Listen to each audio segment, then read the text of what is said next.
Welcome sa Dries TV. Kung interesado ka sa ganitong news, huwag kalimutang isubscribe ang ating YouTube channel. Maraming salamat! Welcome back again sa ating YouTube channel mga kakimpaw, and sa update natin ito ang pag-uusapan natin ay tungkol sa mga importanteng kaganapan kina Kim and syempre kay Paula Avellino.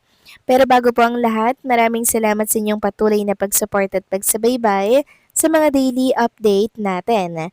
Kaya naman bilang pasasalamat, narito po ang ilang napili kong komento patungkol ito sa naging previous update.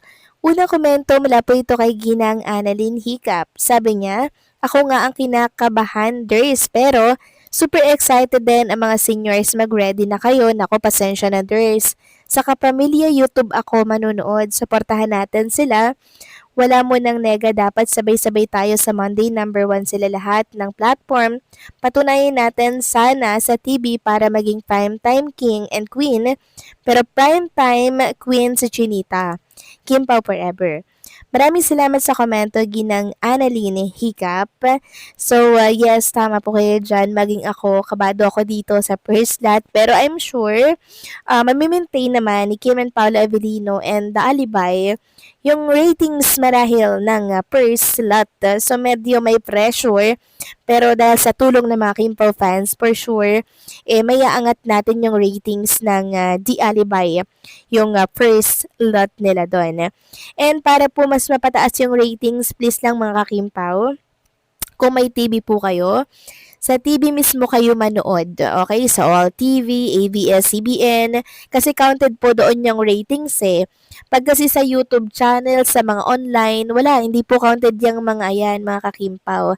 Kaya sana sa Free TV tayo mismo manood para kahit pa paano counted yung pagsuporta natin by ratings sa sa project ni Kim and Paula Avellino. Malaking tulong to mga kakimpaw. Kaya sana kung ilan yung TV niyo sa bahay, mga tatlo, open nyo po yun mga kakimpaw, sabay-sabay. Counted yung tatlong TV na yon sa ratings na makukuha po ng The Alibay. Kaya yun sana po yung gawin natin, okay? So maraming salamat sa komento, Ginang Annalyn Hiccup. God bless and pabuhay kayo. Next comment, mula naman po kay Ginang Norma Dayag. Sabi niya, good day, Dres TV, maybe Dres, this is two pacify things happening to Paulo cause of his bashers.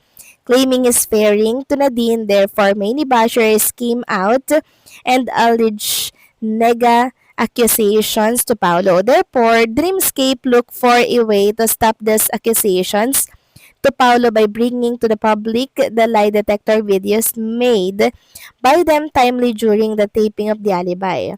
Good work ABS-CBN for bringing out this lie detector video of KP.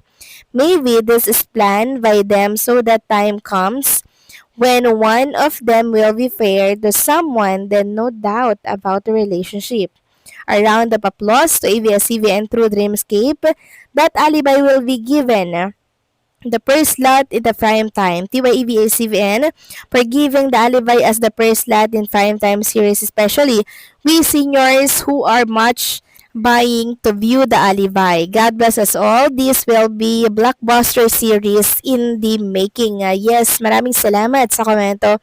Ginang Norma Dayag, tama po kayo dyan, ano. Very thankful din ako dahil ginawa pong first slot itong The Alibay ni Kim and ni Paula Avellino. For sure, blockbuster nga ito dahil sa tulong at suporta po ng mga Kimpo fans. Sama-sama, tulong-tulong tayo na manood sa Free TV nang sa ganun ay makount yung ratings sa sa television mga kakimpa. Wag sa online ha, para nang sa ganun counted yung ratings nila, okay?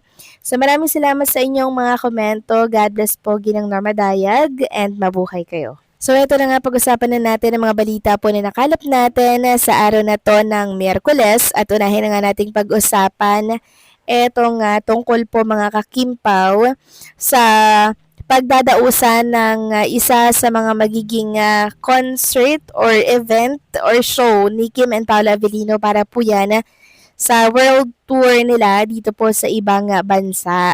So ang laki po mga kakimpaw ng venue nila. Grabe yung Pax Theater, sobrang laki, mga ilang daang tao kaya ang kayang ilaman ng naturang venue. Sabi nga po ni Ma'am Aisa, yay ang bongga, ang laki, ito daw yung Pax Theater sa Redwood City, kaya pala nag-uunahan na makaupo sa Diamond Seat. Sobrang ganda naman kasi. Ayan mga kakimpo, halos abot kamay nila si Kim and Paula Avellino pag nandito sila sa front seat. Tapos, meron pa silang chance makapagpa-picture, makapagkamay-kamay, makapag-banding, 'di ba?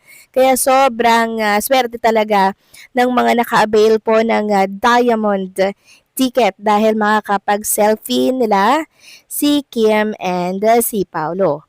Samantalang next topic naman tayo, hindi na po napigilan ni Chinita Princess ang kanyang kasiyahan, ang kanyang kilig, mixed emotion talaga yung nangyari mga kakimpaw sa naging announcement po ng ABS-CBN kahapon, kaya maging si Kim Chu na pa-react din. Sabi niya po sa XO to the M to the highest form of G.